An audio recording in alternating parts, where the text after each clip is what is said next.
In reversal, Obama says U.S. soldiers will stay in Afghanistan to 2017. This is a New York Times article from 2015. Why am I showing you this old New York Times article?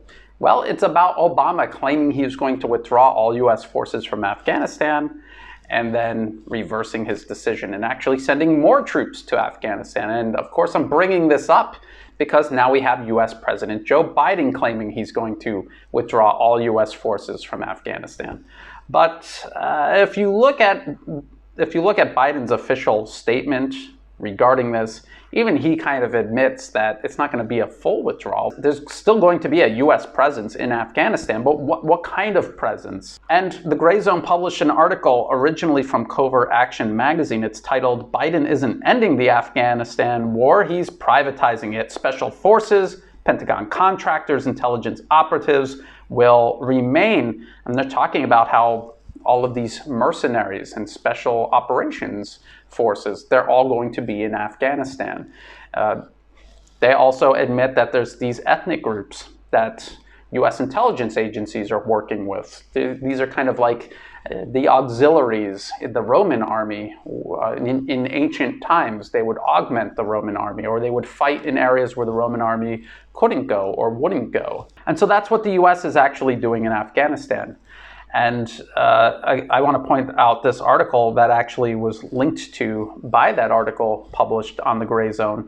U.S. military to keep 2 larger Afghan bases after drawdown to 2,500. Now, this was from December 2020, and this might change, but if they keep even just one of their air bases open in Afghanistan, even if it's run by private contractors and there's no military personnel there at all, the U.S. can send thousands of troops to Afghanistan in just a couple of days. And then within a month, tens of thousands of troops can end up in Afghanistan. This is why it's not actually a real withdrawal, because they can just send those troops back at any time because they are keeping their foot in the door. Now, why are they doing that? Why does the U.S. pretend that it's withdrawing when in reality it's not actually technically withdrawing from Afghanistan?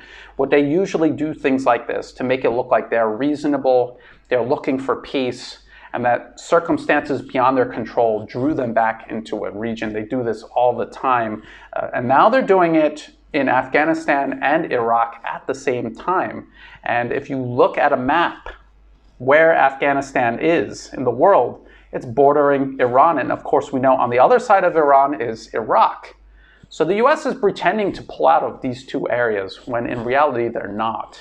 What could this all be about? This could be about a planned provocation, a major provocation against Iran. The U.S. wants to look like it was not involved. It might involve using Israel as a provocateur. And then as the war begins, as hostilities begin, the U.S. will wade in and just say, look, we have no choice but to come in and aid our ally. As you can see, Afghanistan borders Iran, Pakistan, China. Why would the U.S. ever abandon such a strategic location like this? So, of course, they're not going to. They never will unless they're forced out of there like they were from Vietnam. So I'm just warning people that there's more to this than meets the eye. I highly suggest people read this article. They have a lot of really good points about how even if they withdraw all of their troops from Afghanistan, they're not actually withdrawing from Afghanistan. It is a war by any other name, but still a war. If you thought this video was useful, please like and share it. Think about subscribing to my channel. It helps the channel grow and it's totally free to do. Check out the links to all of these articles that I talked about in this video in the video description below. There's also ways there that you can help support my work so that I can continue making videos like this. And as always, thank you very much for watching.